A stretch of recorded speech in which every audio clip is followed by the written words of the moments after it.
আসসালামু আলাইকুম everyone, it's miss Rabni from tasty food and dessert. আজকের আয়োজনে থাকছে কাঁচা আমের খুবই মজার আমসত্ত্ব আমরা ছোট বড় সবাই পছন্দ করি। যাদের বাসায় রোদের ব্যবস্থা নেই তারাও ইজিলি গ্যাসের চুলায় অথবা ওভেনে আমসত্ত্ব তৈরি করে নিতে পারবেন।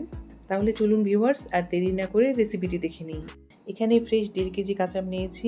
1.5 কেজি আম থেকে 80-90 পিস আমসত্ত্ব হয়েছে। আপনারা চাইলে সারা বছরের জন্য তৈরি করে রেখে দিতে পারেন। আমগুলোকে খোসা ছাড়ানোর আগেই ভালো করে ধুয়ে নিয়েছি। তারপর আমগুলোকে ভালো করে খোসা ছাড়িয়ে নিতে হবে। তারপর একটা প্যানে পর্যাপ্ত পানি নিয়ে আমগুলোকে সিদ্ধ করে নিব। গোটা আম সিদ্ধ করতে যে সময় লাগে, টুকরো করে আম সিদ্ধ করতে প্রায় একই সময় লাগে। সেজন্য আমি আমগুলোকে টুকরো করে নিই। আমগুলোকে সিদ্ধ করতে 6 থেকে 7 মিনিটের মতো সময় লাগবে।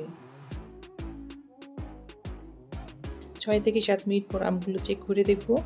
আম সিদ্ধ করে আমের পিউরি তৈরি করে নিব। সেজন্য আমগুলোকে খুব ভালো করে সিদ্ধ করে নিতে হবে। আমগুলো সিদ্ধ হয়ে গিয়েছে। এখন পানি ঝরিয়ে ঠান্ডা করে নিতে হবে। এখন আমের পিউরি তৈরি করব। সেজন্য একটা স্ট্রেনারে এভাবে ঘষে ঘষে আমের পাল্পটা বের করে নিতে হবে।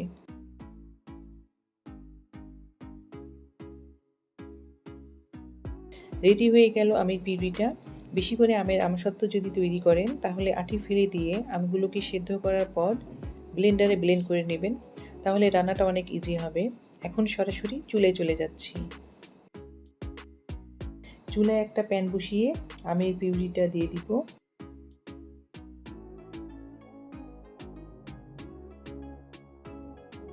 আমের টক বুঝিয়ে দিয়ে দিচ্ছি 2 কাপ চিনি বা 400 গ্রাম চিনি। তারপর দিচ্ছি 1 চা চামচ মরিচের গুঁড়া, স্বাদ মতো লবণ, 1/4 চা চামচ হলুদের গুঁড়া কালারের জন্য।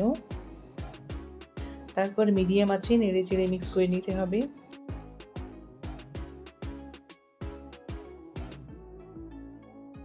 মিশ্রণটা অনেক টক আছে, সেজন্য আরও 200 গ্রাম চিনি অ্যাড করছি। এই পর্যায়ে মিশ্রণটা ফুটতে শুরু করলে ফ্রাইং প্যানের ঢাকনা ঢাল হিসেবে ব্যবহার করবেন। চুলার জালটা মিডিয়ামে রেখে ঘন ঘন নেড়ে মিশ্রণের পানিটা কমিয়ে নিতে হবে। আরও 10 মিনিটের মতো জাল দিব মিশ্রণটা আরেকটু ঘন করার জন্য। আমসত্ত্বে একটা চটপটা টেস্ট আনার জন্য দিয়ে দিচ্ছি 1 চা চামচ বিট লবণ। তারপর একটু মিশিয়ে নিতে হবে।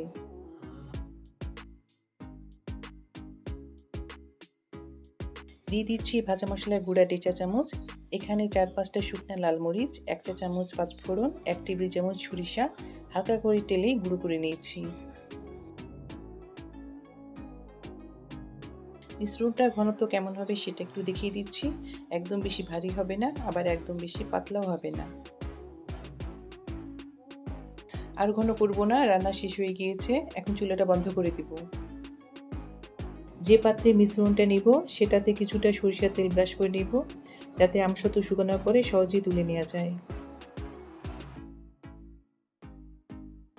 চুলা থেকে নামিয়ে সাথে সাথেই ট্রেতে ঢেলে নিতে হবে, তা না হলে প্যানেই জমে যাবে। আমের মিশ্রণটা এরকম লিকুইড অবস্থায় চুলা থেকে নামালে সহজেই আপনার এটা এপাশ ওপাশ করে গড়িয়ে সমান করে নিতে পারবেন। এখন বলে দিচ্ছি গ্যাসের চুলা নিচে রেখে কিভাবে আমসত্ত্ব তৈরি করবেন। আগে শিওর হয়ে নেবেন চুলার নিচটা ক্লিন আছে কিনা। তারপর যখন চুলায় কোনো কিছু রান্না করবেন তখন ট্রেটা চুলার নিচে দিয়ে রাখবেন 1 ঘন্টার মতো। তারপর বের করে ফ্যানের নিচে রাখবেন।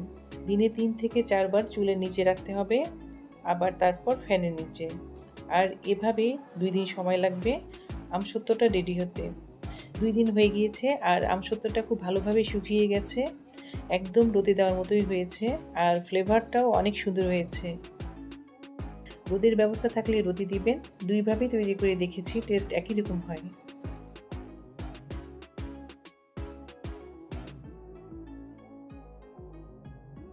এখন একটা নাইফ দিয়ে কেটে দেখাচ্ছি, দেখুন কতটা পুরো হয়েছে আর খেতেও একদম দোকানে ম্যাঙ্গো বারের মতো হয়েছিল।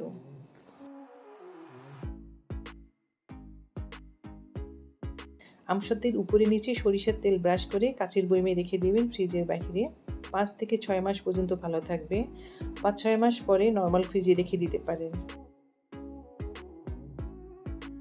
যে কোনো শেপে কেটে নিতে পারেন, রেক্ট্যাঙ্গল, স্কোয়ার, আবার রোল করে নিতে পারেন।